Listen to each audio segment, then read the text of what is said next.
نحمدہ ونصلی ونسلم علی رسولہ الکریم اما بعد فاعوذ باللہ من الشیطان الرجیم بسم اللہ الرحمن الرحیم ان اللہ وملائکتہ یصلون علی النبی یا ایہا الذین آمنوا صلوا علیہ وسلموا تسلیما۔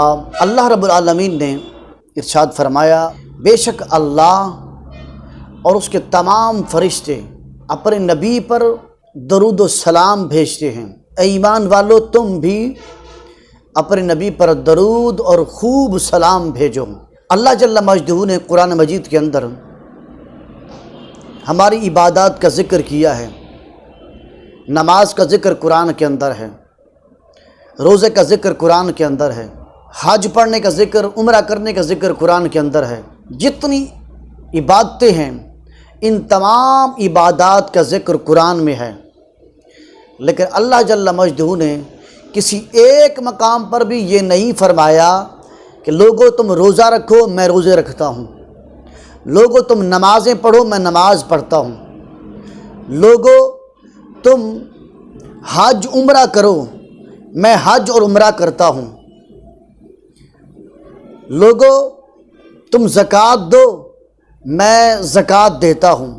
اللہ تعالیٰ نے کسی مقام پر یہ نہیں فرمایا، لیکن ایک نیکی ایسی ہے کہ اللہ جل مجدہ نے ارشاد فرمایا، بے شک وہ نیکی سب سے پہلے میں رب کرتا ہوں، وہ نیکی سب سے پہلے میں اللہ کرتا ہوں، پھر میرے فرشتے کرتے ہیں۔ ایمان والو، تم بھی وہ نیکی کرو۔ وہ نیکی کیا ہے؟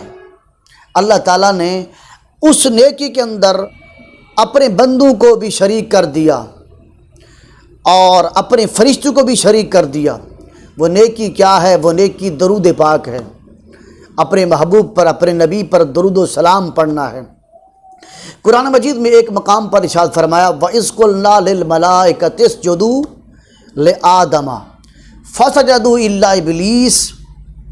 ارشاد فرمایا، اللہ تعالیٰ نے اس مقام پر اپنے نبی کی فضیلت کو بیان کرنا تھا، اپنے نبی کے مقام کو بیان کرنا تھا، اپنے نبی کی عزت کو بیان کرنا تھا، لیکن اللہ تعالیٰ نے فرشتوں کو تو حکم فرمایا ہے لیکن خود شریک نہیں ہوا۔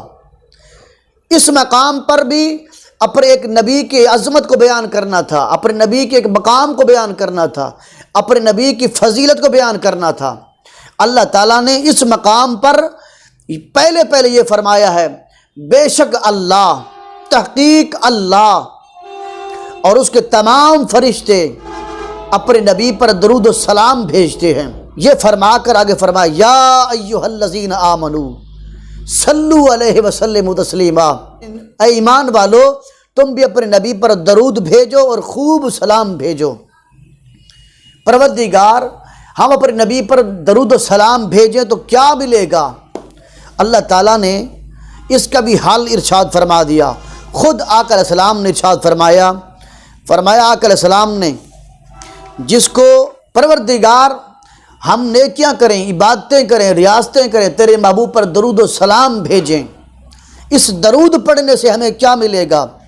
امام ترمذی نے اس کی روایت کیا، فرمایا حضرت ابو ہریرہ رضی اللہ تعالیٰ سے روایت ہے، آقا حضور نبی اکرم صلی اللہ علیہ وسلم نے ارشاد فرمایا، جو شخص مجھ پر ایک مرتبہ درود بھیجتا ہے اللہ تعالیٰ اس پر 10 مرتبہ رحمتیں بھیجتا ہے۔